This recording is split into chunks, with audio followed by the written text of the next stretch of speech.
YS Jaganmohan Reddy హయాంలో Chandrababu arrest అయ్యారు కాబట్టి చంద్రబాబు హయాంలో వైఎస్ జగన్మోహన్ రెడ్డి అరెస్ట్ అవ్వాల్సిందేనని తెలుగు తమ్ముళ్ళు కోరుకోవడంలో తప్పేమీ లేదు.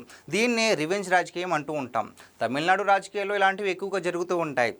ఆంధ్రప్రదేశ్లో ప్రతిపక్ష నేతగా ఉన్న సమయంలో చంద్రబాబు అరెస్ట్ అయ్యారు.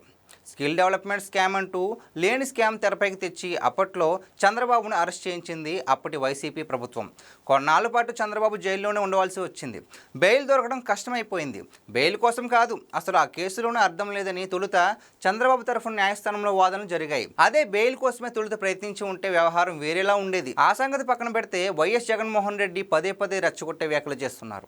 తాజాగా డీఐజీలను మాఫియాతో పోల్చారు వైఎస్ జగన్. డీఐజీలు వసూళ్లకు పాల్పడుతున్నారని ఆరోపించిన వైఎస్ జగన్ మీద మొత్తం పోలీసు వ్యవస్థ తీవ్ర అసహనం వ్యక్తం చేస్తోంది. అసలు వడ్డీ కలిపి వసూలు చేస్తాం, ఎవరిని వదిలిపెట్టాం, పోలీసు అధికారుల్ని టీడీపీ నాయకుల్ని వదిలేదే లేదు అంటూ తాజాగా వైఎస్ జగన్మోహన్ రెడ్డి బెదిరింపులకు దిగిన విషయం మనందరికీ తెలిసిందే. ఇదంతా 4 ఏళ్ల తర్వాత వ్యవహారం. అప్పుడు తామే అధికారంలో ఉంటామని వైఎస్ జగన్ చెప్తున్నారు. 3-4 ఏళ్ల తర్వాత టీడీపీని అలాగే పోలీస్ వ్యవస్థని ఏం చేయబోతున్నారన్నది చెబుతూ వైఎస్ జగన్ బెదిరిస్తున్న తీరు అత్యంత హేయం. నిజానికి ఇంతదాకా వైఎస్ జగన్మోహన్ రెడ్డి బరితెగించారంటే చట్టపరంగా ఆయన మీద రాష్ట్ర ప్రభుత్వం చర్యలు తీసుకోవాల్సి ఉంది. చర్యలు తీసుకోకపోవడాన్ని పిరికితనంగా టీడీపీ నేతలు, కార్యకర్తలు అభిప్రాయపడుతుండడం చూస్తున్నాం.